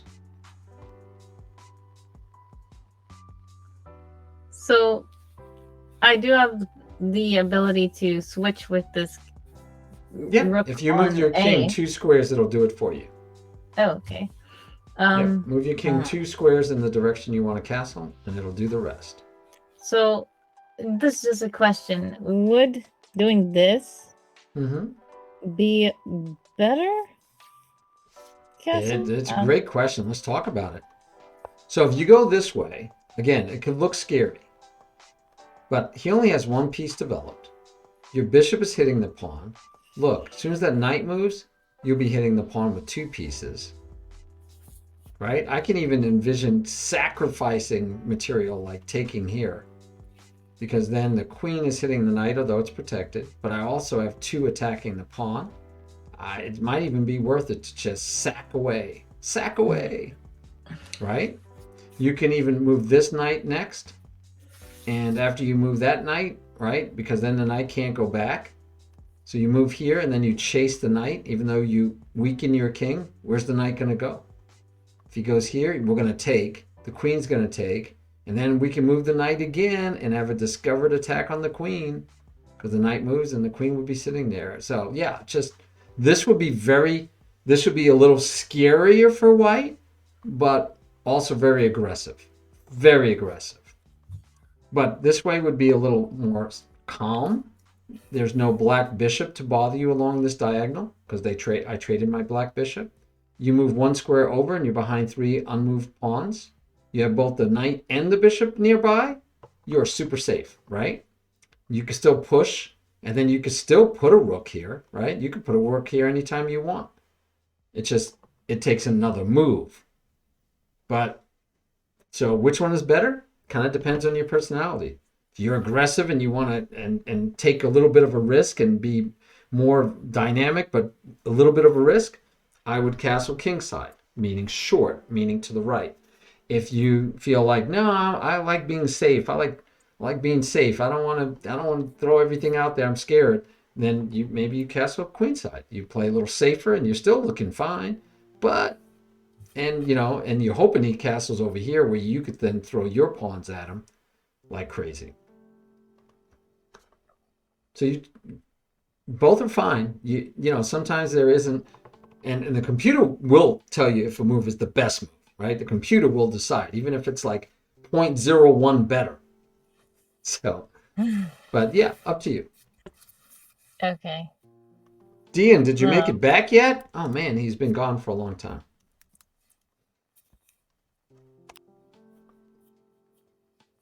All right, so you're going to castle queenside? I can't do it. Where do I undo? Oh, I forgot. You did it. Okay. There. You can castle either side you like.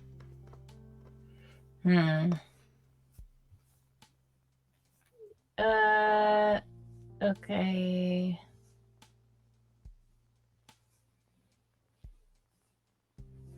Yeah, I guess queenside would be playing it more safe.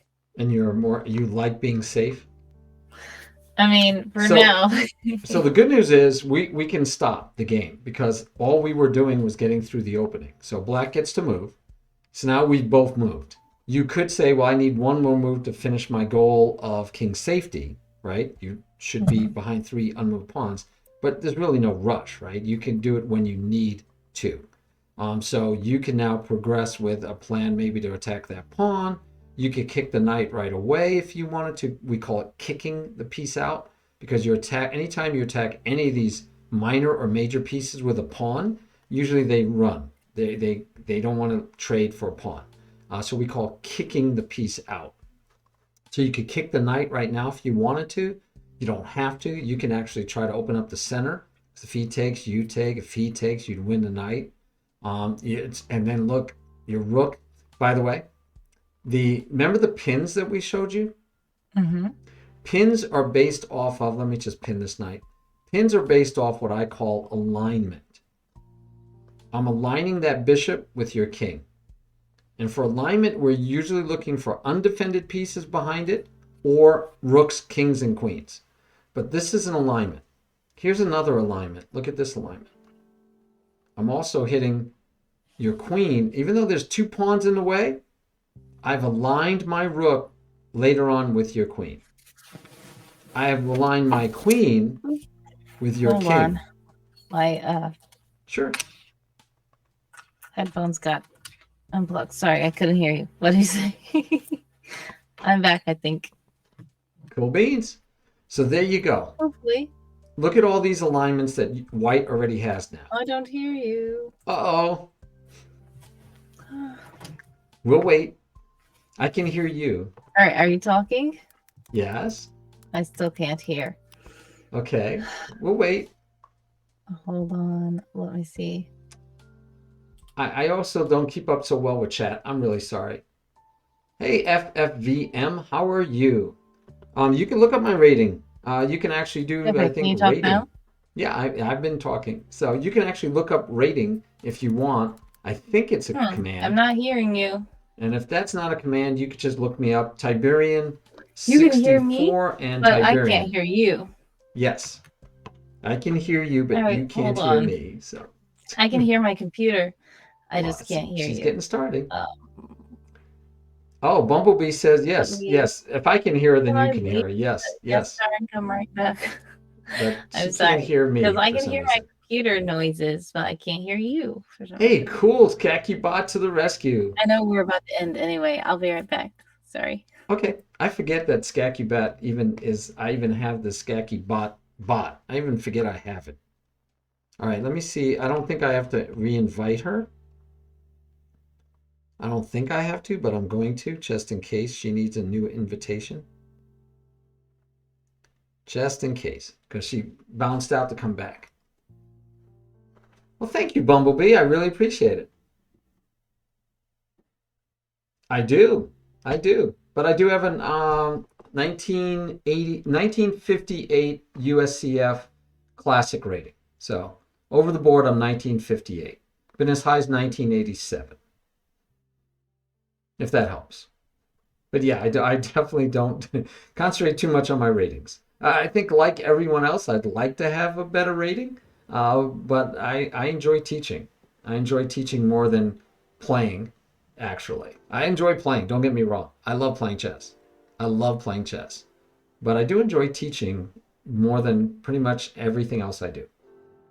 It's, people have different passions, and mine is around teaching pretty much anything.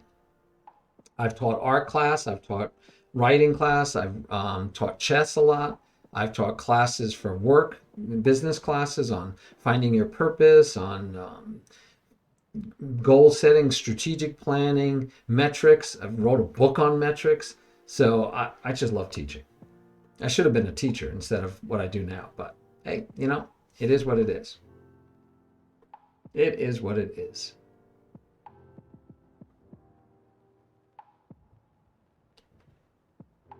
Oh, I hope you did too. Yeah.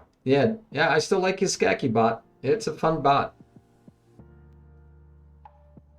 You're going to try the rated games? What do you mean? All right, Dean. Have a good night.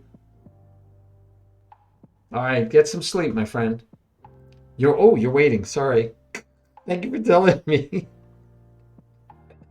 I sent you the new request, but then I forgot to check to see if you had come back. I was catching up with chat. So sorry.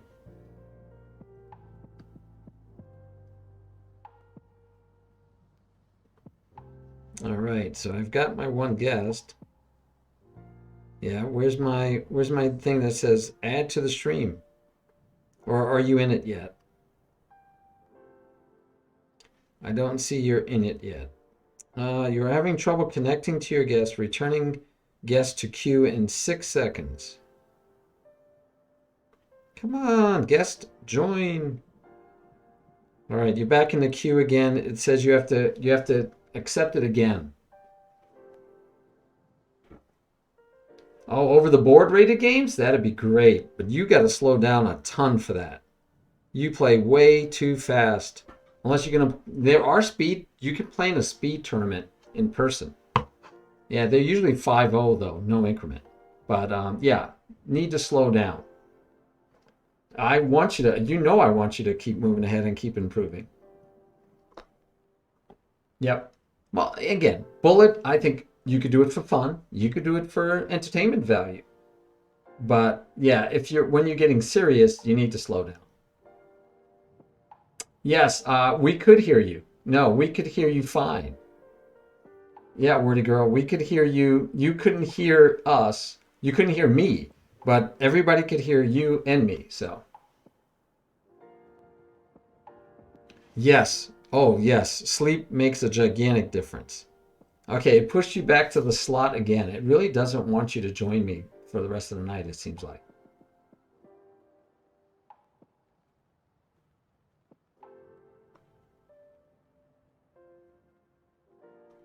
I know. I don't know what's going on. But like you said, we only had 3 minutes left, so I'm okay with stopping this one. I'm gonna just go over alignment on stream if you want to listen, and then we'll continue next week. Yeah, it's only got 3 minutes, so. But yes, guys, check out Wordy Girl. You should have seen her thing pop up for WordiGirl.com. Check it out, especially if you like books, if you like creativity. Really creative person right there. Check her out. And you can also check out her stream when she's streaming. She does stream, so check her out streaming wise. Really easy to watch, easy to listen to. Very clean, good for family, kids, everything. She actually did a D&D session. First time I ever streamed D&D. She was part of it. It was we got to do D&D together. It was really fun, really good. My artist from my book, he played in it. And Daria makes games and Wordy Girl. And then my daughter joined us too because we needed somebody because sometimes they all couldn't make it. So yeah, pretty nice. Pretty nice. All right. Yes, Bumblebee. That is one of the things I'm hoping for Wordy Girl is that she won't have any bad habits. So she'll actually learn faster. She won't have to overcome bad habits. I'm trying to make sure she doesn't start with any bad habits. Trying to. All right, so Wordy Girl on the screen, you'll see, and if you're still in the study, you'll also see the lines. These are all alignment. Rook is aligned with the queen is aligned with the king, the bishop is aligned with the king. So these are all good alignments. We want alignment. Alignment helps. You could say the queen is aligned with the knight, and if this bishop weren't protecting it, I'd be threatening to win it. But we normally look for alignment with pieces that are worth more. All right, and even though you have look at all these pawns. I have 3 pawns in the way of my queen. I still want that queen. If I don't know where to put that queen, remember? So if we go back, Wordy Girl, right here, you had an option of where to put the queen. We said here or here. A simple way to decide is here. I don't have any alignment. I'm hitting a queen. I don't have even the knight. But here, I have an alignment with the king. So a simple way for you and all of you to say which square is better.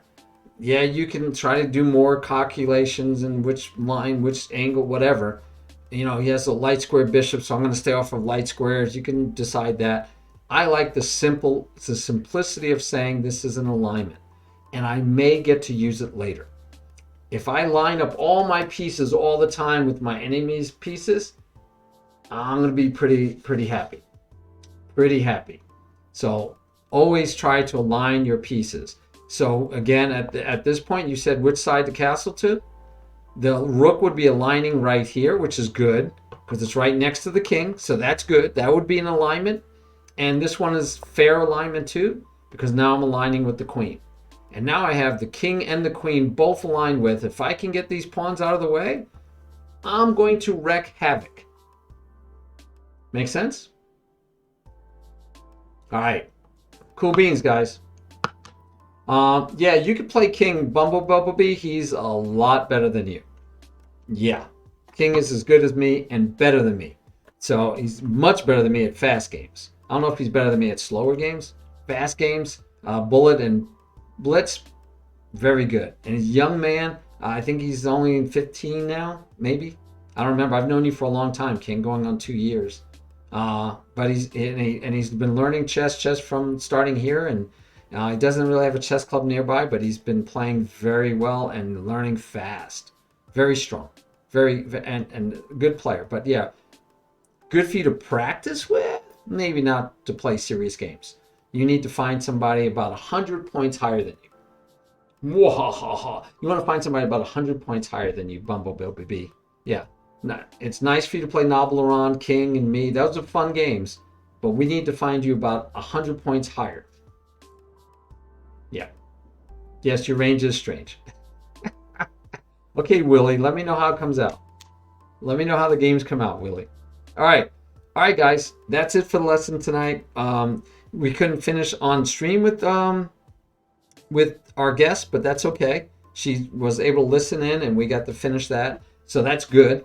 But we will be doing this every Tuesday, unless there's, we have to skip one. But every Tuesday, we will be working with WordiGirl, getting her from novice to beginner. That was lesson number 4. This is the first time we even played an actual game. I know she's played with her brothers, but this is the first time we actually moved all the pieces. All the pieces were on the board.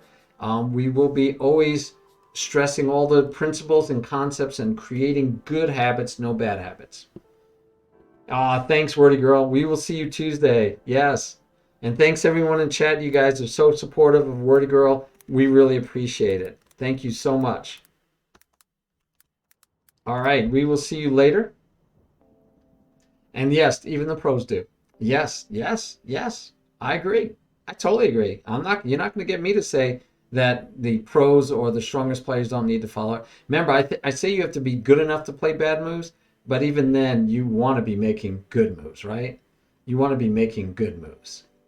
All right. So chill comment. Now, he's not always chill. Sometimes he lets out a word or two, but he's a great guy. He used to be in our team where he used to do stuff with us. But I haven't seen him in a long time, but he's back to streaming off and on. Bumblebee, this would be a guy you should play.